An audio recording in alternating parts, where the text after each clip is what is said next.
জবান শোনো, দুনিয়াতে 60-70 বছর আল্লাহ তোমাকে কথা বলার শক্তি দিয়েছিল। এই সুযোগে তুমি কথা বলছো, এই সুযোগে তুমি কথা বলছো। আমি হাত, আমি পা, আমি চক্ষু, আমি হাত দিয়ে, আমি গোশতকে আল্লাহ কথা বলার শক্তি দেই নাই। আমি আল্লাহ কথা বলার শক্তি দেই নাই, এজন্য আমি কথা বলতে পারি নাই। আজকে আমি কথা বলার শক্তি দিয়েছে, এই জন্য আজকে যেহেতু আল্লাহ আমাকে কথা বলার শক্তি দিয়েছে, আমি সব কথা বলে দেব। শুনেন ভাই, শাহেদের মানা আরো কঠিন। আরেকটা হাদিস আপনাদেরকে বলে আমি অল্প সময়ের ভিতরে শেষ করে দিতেছি। আরেকটা হাদিস আপনাদেরকে শোনাই। রাসূলুল্লাহ বলেন, ইয়াউমা ইযিন তুহাদ্দিসু আখবারহা বিআন্না রাব্বাকা আওহা লাহা, বিআন্না রাব্বাকা আওহা লাহা। জমিন বলবে, ইয়াউমা ইযিন তুহাদ্দিসু আখবারহা, জমিন সব খবর দিয়ে দিবে। তখন রাসূল বলছেন, আতাদরুনা মা আখবারহা, জানো রে ভাই, ওরে উম্মত, ওরে আমার সাহাবী, জানো জমিন কি বলবে? জানো জমিন বলবে, আনতাশহাদা আলা কুল্লি আবদিন আমাতিন বিমা আমিলা আলা যহরিহা ফি ইয়াউমিন কাযা কাযা ফি ওয়াক্তিন কাযা কাযা, অমুক সময়, অমুক দিন, অমুক তারিখে, অমুক সময়, অমুক দিন, অমুক তারিখে এই কাজ করেছিল। আমি জমিনের উপরে বসে বসে এমন কাজ করেছিল। আমি জমিন সাক্ষী দিলাম, এই বান্দা এমন কাজ করেছিল। তো জমিন আপনার আমার বিরুদ্ধে সাক্ষী দিবে, হাত আপনার বিরুদ্ধে সাক্ষী দিবে, পা আপনার বিরুদ্ধে সাক্ষী দিবে, অঙ্গ প্রত্যঙ্গ যদি আপনার আমার বিরুদ্ধে সাক্ষী দেয়, তাহলে আপন কে? কে আপন? আপন কে? আপন অঙ্গ প্রত্যঙ্গ আপন, পা আপন, হাত আপন, আপন কে? আপন হইলে আপনের বিরুদ্ধে সাক্ষী দিতে পারে না। তো আপন হইলে আপনের বিরুদ্ধে সাক্ষী দেয়? নিজের আত্মীয় আমার বিরুদ্ধে কি সাক্ষী দিবে? দিবে না, দিবে না। আপন হয়ে আপনের বিরুদ্ধে সাক্ষী দিতে পারে না, তাহলে কিভাবে আপন না? শুনেন, এই অঙ্গ প্রত্যঙ্গ শরীরের জন্য দৌড়াইতেছে, এগুলি যেহেতু আপন না। মা বাবা আপন, ছেলে সন্তান আপন, আপন টাকা পয়সা আপন, হ্যাঁ আপন। বলেন আপন কি? আপন নেই না, আপন না। আমি দলিল দিতেছি, শুনেন। আল্লাহ বলতেছে, ইয়াউমা ইয়াফিরুল মারউ মিন আখি ওয়া উম্মিহি ওয়া আবি ওয়া সাহিবাতিহি ওয়া বানি লিকুল্লি ইমরিন মিনহুম ইয়াউমা ইযিন শা'নুন ইউগনি।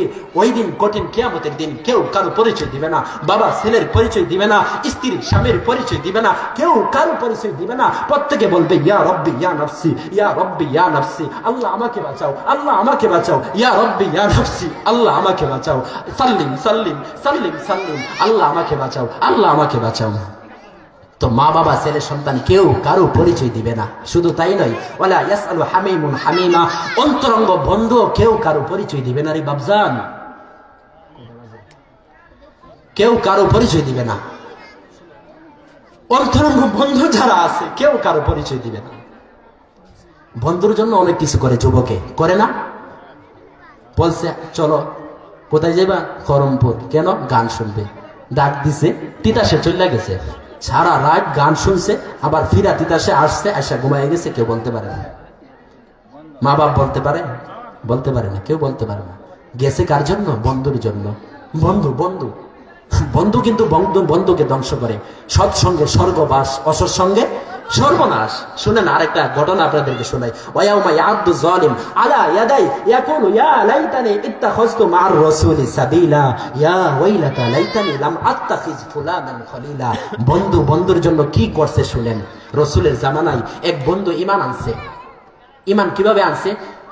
এই বন্ধু হজ করার পরে, হজের থেকে আইসা এলাকার যত সম্মানিত ব্যক্তি আছিল থাকতো, তাদেরকে প্রত্যেক বছর দাওয়াত খাওয়াইতো।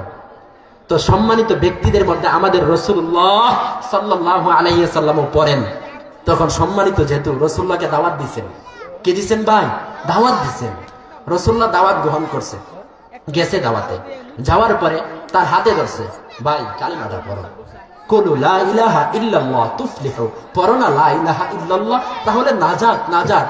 সেও রাসূলুল্লাহর কথা রাখতে লা ইলাহা ইল্লাল্লাহ পড়ে ফেলছে, মানে জান্নাতি লোক হয়ে গেছে। সুবহানাল্লাহ। দাওয়াত খাওয়া শেষ, সবকিছু শেষ। আবার ওই বন্ধুর সাথে সাক্ষাৎ। বন্ধুকে বলতেছে, বন্ধু আমি তো দুস্থ, শোনো আমি তো ইসলাম গ্রহণ করছি। হ্যাঁ, কি করলাম? ইসলাম গ্রহণ করলাম। কেন? তুমি না আমার বন্ধু, তুমি না আমার সাথে চলো, কেন ইসলাম গ্রহণ করলা? কেন? না, তোমার সাথে আমার বন্ধুত্ব কাটাম, আজকের থেকে বন্ধুত্ব সম্পর্ক চলবে না, যাও। আরে না, কেন চলবে না? ছোট থেকে চলতেছি তোমার সাথে। না আমি তোমার বন্ধু। না চলবে না। কেন চলবে না? তুমি কালিমা ফেরত দিয়ে আসো। নাউজুবিল্লাহ বলেন। মুহাম্মদের কালিমা মুহাম্মদের হাতে দিয়ে আসো। মুহাম্মদের চেহারায় থুতু মারো। নাউজুবিল্লাহ। সে বন্ধুর কথা মানতে গিয়ে গেছে রাসূলুল্লাহর চেহারায় থুতু মারতে। এই থুতু তার চেহারা উল্টা তার চেহারার মধ্যে আইসা তার চেহারাটা জ্বলায় দিছে। নাউজুবিল্লাহ। তো সে তো ইমানদার হয়ে গেছিল, সে জান্নাতি লোক হয়ে গেছিল, কিন্তু বন্ধুর সল্লাই পয়রা সব শেষ। দুনিয়া শেষ। দুনিয়া কিভাবে শেষ? চেহারা জ্বলা গেছে, তারা কেউ ভালো পাইব নাকি? সমাজে যাইতে পারবো? দুনিয়া শেষ। আখেরাত তো এমনি শেষ। তো এই জন্য বাপজান, বন্ধু মুহতারাম, যুবক ভাই, আপনাদের যাদের ছেলে সন্তান আছে, ছেলে সন্তানকে লক্ষ্য রাখবেন কার সাথে চলে, কার সাথে সময় দেয়, কার সাথে সময় কাটাইতেছে। বন্ধুটা যদি খারাপ হয়, যুবকের অবস্থা শেষ, যুবকের যৌবন শেষ, সবকিছু শেষ। বন্ধু যদি খারাপ হয়, সবকিছু শেষ। আমি আপনাদের সামনে অল্প সময় কিছু কথা বলছি, কয়েকটা আমলের কথা বলি।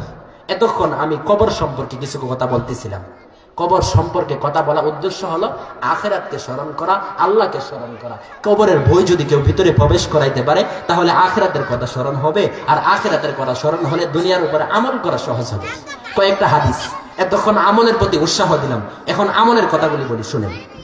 রাসূলুল্লাহ সাল্লাল্লাহু আলাইহি ওয়াসাল্লাম বলেন, মান করা আয়াতাল কুরসি ফি দুবুরি কুল্লি সালাত লাম ইয়ামনাহু মিন দুখুলিল জান্নাহ ইল্লাল মাউত। যে ব্যক্তি, এই মনোযোগ সহকারে শুনবেন, গুরুত্বপূর্ণ আলোচনা।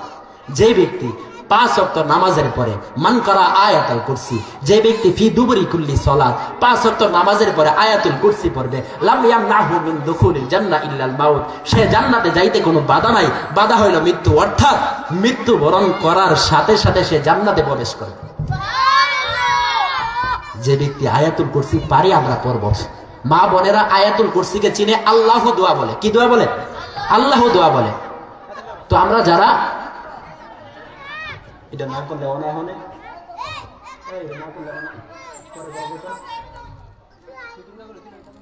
পরে রাখেন, গুরুত্বপূর্ণ কথা বলতেছি, এগুলি শোনা ওয়াজিব। একটা কথাও আমি কোরআন হাদিসের বাইরে বলতেছি না, সবগুলি কোরআন তেলাওয়াত করতেছি, আয়াত তেলাওয়াত করতেছি। আল্লাহ বলছে ওয়াইদা কুরিয়াল কোরআন ফাস্তামিউ লাহু আনসিতু। কোরআন যখন তেলাওয়াত করা হয় মনোযোগ সহকারে শুনুন, চুপ থাকো। আর আপনারা কি শুরু করে দিয়েছেন? সারাদিন কি করছেন? দরকার কি? গুরুত্বপূর্ণ আলোচনা করতেছি। এই কথা কোনো জায়গায় পাইবেন না, আনেন, পাইবেন না। তো আল্লাহ রসুল বলেন, যে ব্যক্তি 5 ওয়াক্ত নামাজের পরে আয়াতুল কুরসি পড়বে, লাভ কি? লাভ হলো মৃত্যুর পরে সাথে সাথে জান্নাত। এই হাদিস পাইবেন নাকি? সনদ সহকারে হাদিস বলতেছি। দ্বিতীয় নম্বর হাদিস, রাসূলুল্লাহ সাল্লাল্লাহু আলাইহি ওয়াসাল্লাম বলেন, মান করা ফি দুবুরি কুল্লি সালাত সাব্বাহাল্লাহ সালাসা ওয়া সালাসিনা, হামিদাল্লাহ সালাসা ওয়া সালাসিনা, কাব্বারাল্লাহ সালাসা ওয়া সালাসিনা। যে ব্যক্তি 5 ওয়াক্ত নামাজের পরে 33 বার সুবহানাল্লাহ, 33 বার আলহামদুলিল্লাহ, 33 বার আল্লাহু আকবার পড়বে, এই হলো 99 বার। কয়বার? 99 বার। ওয়া তামামুল মিয়াতি লা ইলাহা ইল্লাল্লাহ ওয়াহদাহু লা শারীকা লা ওয়াহদাহু লা শারীকা লা ওয়া নাশহাদু আন্না সাইয়্যিদানা। এই দোয়াটা একটু লম্বা। যে ব্যক্তি শেষের মাথায় 100 বারের মাথায় পড়বে লা ইলাহা ইল্লাল্লাহ ওয়াহদাহু লা শারীকা লা, এই দোয়াটা যে ব্যক্তি পড়বে, রাসূল বলেন গুফিরাত খাতায়া ওয়া ইন কানা মিসলা জাবাদিল বাহার, তার গুনাহ যদি সমুদ্রের ফেনা পরিমাণ হয় আল্লাহ মাফ করে দিবেন। পড়েন সুবহানাল্লাহ। সামান্য কথা, সমুদ্রের ফেনা পরিমাণও যদি তার গুনাহ হয় আল্লাহ মাফ করে দিবেন। এত সুন্দর হাদিস পেশ করতেছি। আমরা তো সবাই গুনাহগার, আমরা কি নেককার নাকি? সমুদ্র পরিমাণ গুনাহ যদি হয়, গুফিরাত খাতায়া ওয়া ইন কানা মিসলা জাবাদিল বাহার, সমুদ্রের ফেনা পরিমাণ যত গুনাহ আছে আল্লাহ মাফ করে দিবেন। পারলে করবেন।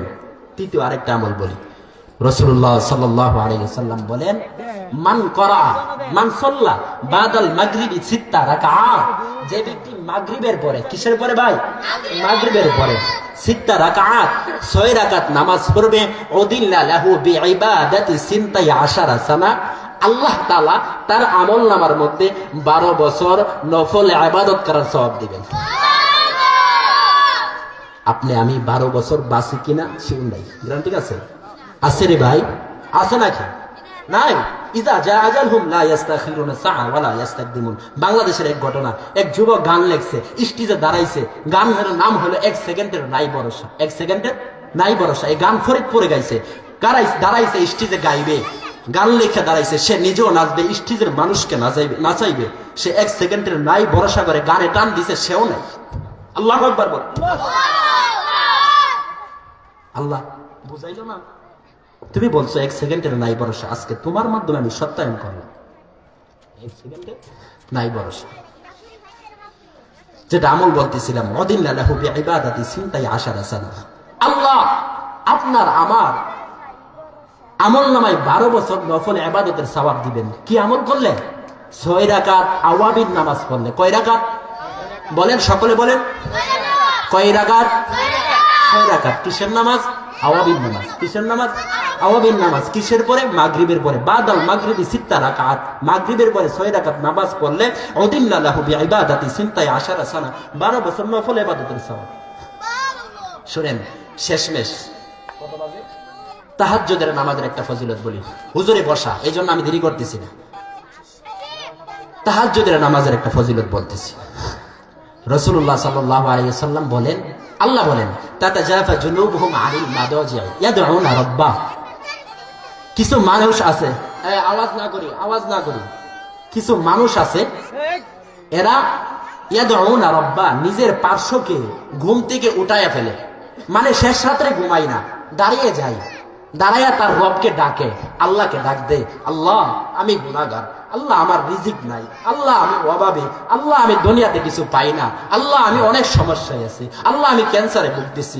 সবকিছু আল্লাহর কাছে বলে, আল্লাহর কাছে বলে। এই সমস্ত ব্যক্তিদেরকে কিয়ামতের দিন ইউনাদি মুনাদিন ফিস সামা, একজন ঘোষণাকারী ঘোষণা দিবে। কি ঘোষণা দিবে?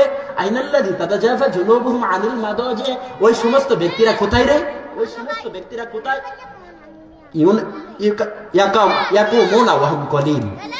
তারা দাঁড়াইবে, তারা স্বল্প সংখ্যক লোক থাকবে। ইউকালু লাহুম, তাদেরকে বলা হবে, উদখুলুল জান্নাহ বিগাইরি হিসাব ওয়ালা কিতাব, যাও আজকে বিনা হিসাবে জান্নাতে প্রবেশ। যে হিসাবের জন্য 50,000 বছর দাঁড়ায় থাকতে হবে। আল্লাহ কি বলবে? বিগাইরি হিসাব ওয়ালা কিতাব। যারা তাহাজ্জুদ গুজার, যারা শেষ রাতের তাহাজ্জুদ পড়তা, যাও আজকে বিনা হিসাবে জান্নাতে প্রবেশ করো।